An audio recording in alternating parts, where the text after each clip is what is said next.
राधे राधे। आज श्रीमद् भागवत में मैं सुनाऊंगी महर्षि दधीची की कथा।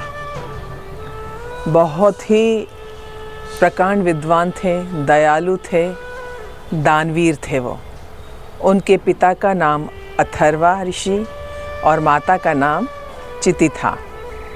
अपने तप और ध्यान के कारण महर्षि दधीची के तेज से तीनों लोग आलोकित हो उठे। इधर इंद्रदेव को डर लगने लगा, उनको लगा कि उनका तेज इंद्र का कम हो रहा है। हुआ यूं कि एक बार इंद्र की सभा में सभा आयोजित थी, सब व्यस्त थे, सभी देवतागण, इंद्रदेव। वहाँ पे उनके गुरु, देवताओं के गुरु बृहस्पति जी पधारे, पर इंद्र ने उन्हें नहीं देखा।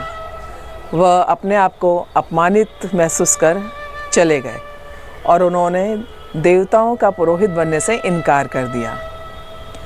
तो इंद्र ने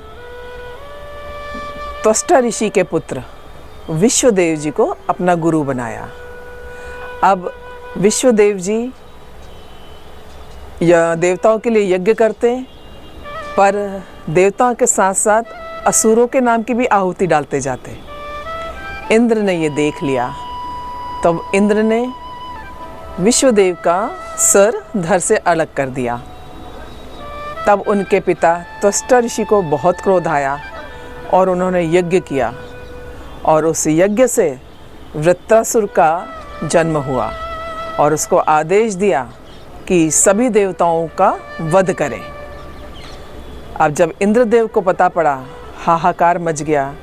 सभी देवता ब्रह्मा जी के पास गए। ब्रह्मा जी से बोले, हमारे प्राण बचाइए वृत्रासुर से। तब ब्रह्मा जी ने कहा कि ये वृत्रासुर है, ये आम असुर नहीं है, इसका वध वज्र जैसी अस्थियों से हो पाएगा। और चूँकि दधीची ऋषि शिव जी के अनन्य भक्त थे, तो उनको वरदान था कि उनकी अस्थियां वज्र के समान होंगी। तो बोले, यदि महर्षि दधीची अपने अस्थियों का दान करने के लिए तैयार हो जाते हैं, तो उन अस्थियों से वज्र बनेगा, उससे इंद्र का वध किया जा सकेगा। अब सभी देवता ऋषि के पास पहुँचे, दधीची के पास पहुँचे। उस समय उनकी पत्नी गर्भवती थी, तो उन्होंने आने का प्रायोजन पूछा।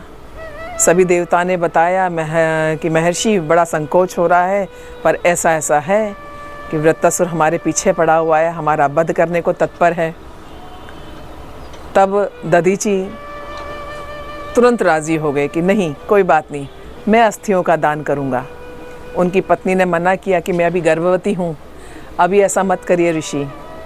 पर ऋषि ठहरे दानवीर, दयालु स्वभाव के, बोले नहीं, मैं तैयार हूँ। और उन्होंने अपनी योग विद्या से अग्नि प्रकट की और अपना देह त्यागा। तब उनकी अस्थियों से वज्र बनाकर देवताओं ने इंद्र को दिया। घनघोर युद्ध हुआ दोनों के बीच में। एक बार इंद्रदेव के हाथ से वो वज्र छूट भी गया। तब वृत्रासुर बोला, कोई बात नहीं इंद्रदेव, मैं आपको ऐसे नहीं मारूंगा, आप वज्र उठाइए और पुनः युद्ध करिए। लज्जित हुए इंद्रदेव। वहाँ पर भगवान प्रसन्न हुए वृत्रासुर से। वृत्रासुर ने युद्ध के मैदान में ही प्रभु की स्तुति की है और उन्होंने अपने लिए मोक्ष नहीं मांगा, धन संपदा राज ये सब कुछ नहीं मांगा। उन्होंने सिर्फ, वृत्रासुर ने ये मांगा कि मैं जब जब जन्म लूँ, मुझे सत्संगों का साथ मिले, संतों का साथ मिले, उनका सानिध्य मिले। फिर युद्ध आरंभ हुआ। इंद्रदेव को वृत्रासुर ने निगल लिया, अस्त्र सहित निगल लिया। इतना वृत्रासुर ताकतवर था असुर। अंदर जाके इंद्रदेव ने उस अस्थि के वज्र से उसका पेट काटना आरंभ किया। और जब वह पेट काटता रहा और जब वो बाहर आया, पूरा 1 वर्ष लगा उस वृत्रासुर के पेट को चीरने में, उस वज्र की अस्थि से। इस प्रकार वृत्रासुर का वध हुआ और उनकी पत्नी जो थी महर्षि दधीची की, वो सती होना चाह रही थी, पर चूँकि गर्भवती थी तब उन्होंने अपने पुत्र को जन्म दिया और उस पुत्र को देवगणों को सौंपा। और देवताओं के वृक्ष पीपल ने उनका पोषण किया। वह बालक पीपल के पत्तों को खाकर रहा, इसलिए उस बालक का नाम पिप्लाद पड़ा। इस तरह महर्षि दधीची ने सर्वोच्च दान दिया अपने अस्थियों का और देवताओं के प्राण बचाए। ऐसे महर्षि दधीची को हम सब प्रणाम करते हैं। वैसे भी हमारी धरती दानवीरों के लिए जानी जाती है। कर्ण, हरिश्चंद्र जैसे यहाँ महान योद्धा और राजा हुए हैं। अपने पूर्व जन्म में वृत्तासुर चित्रगुप्त थे। उनकी बहुत सारी रानियाँ थीं, उनके कोई पुत्र नहीं था। उन्होंने प्रभु को प्रसन्न किया, उनको एक पुत्र प्राप्ति हुई, पर जो अन्य रानियाँ थीं उन्होंने जलन के कारण उस बालक को विष दे दिया था। विष देने के कारण वह बालक की मृत्यु हो गई। तब चित्रगुप्त और उसकी बड़ी रानी जिसका वो पुत्र था बहुत दुखी हुए। संयोगवश उधर नारद जी आए। बोले, क्यों दुखी हो रहे हो? बोले, इतने कष्टों के बाद तो मुझे पुत्र प्राप्ति हुई थी और वो पुत्र इस तरह से मारा गया। आप इसे जीवित करिए, अन्यथा मैं मर जाऊंगा। नारद जी के बहुत मना करने पर भी जब चित्रगुप्त नहीं माने, तब नारद जी ने उस बालक को जीवित किया।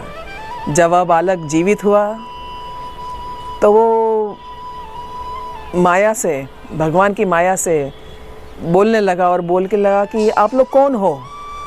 उसके पिता ने कहा, मैं चित्रगुप्त। अपने माता पिता को नहीं पहचाना। बोले, किस योनि के माता पिता हैं आप? मैं तो जीव हूँ, मैं तो कितनी योनियों में भटक कर आया हूँ, मुझे याद नहीं आता कि आप मेरे किस जन्म के माता पिता हैं।